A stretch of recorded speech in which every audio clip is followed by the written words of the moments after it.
வல்லப விநாயகர். பிள்ளையாருக்கு எத்தனையோ பேர் உண்டு. அதில் ஒன்று தான் வல்லப விநாயகர். அந்த விநாயகருக்கு இடப்புறமாக ஒரு அம்மன் இருக்கும். அந்த அம்மன் பெயர் தான், அதாவது ஒரே ஒரு அம்மன் தான் இருக்கும். அந்த அம்மனுக்கு பெயர் தான் வல்லபை. அந்த வல்லபை வந்து மரீச முனிவருடைய மகள். அந்த வல்லபை வந்து இன்னொரு முனிவருடைய சாபத்தால் அரக்கி ஆகிருந்தாங்க. அரக்கி ஆகி ரொம்ப கொடூரங்கள் பண்ணுறாங்க. அதுக்கு சாப விமோசனம் என்னென்னா, அதாவது மிருகத்தலையும் மனித உருவமும் கொண்ட ஒருவரால் தான் அந்த சாப விமோசனம் கிடைக்கும்னு சொல்கிறாங்க. இதனால் விநாயகர் வாராரு. விநாயகர் அவதாரம் எடுத்து வாராரு.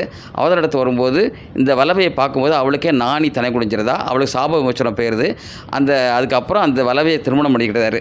இந்த வல்லப விநாயகரை வழிபட்டால் திருமண தடைகள் நீங்கி நல்ல வரனாக கிடைக்குங்கிறது ஐதீகம். இது மாதிரி இந்த கோயில் வந்து சில இடங்களில் தான் இருக்கும். தஞ்சையில் கீழவாசலுங்க பகுதியில் இருக்குது.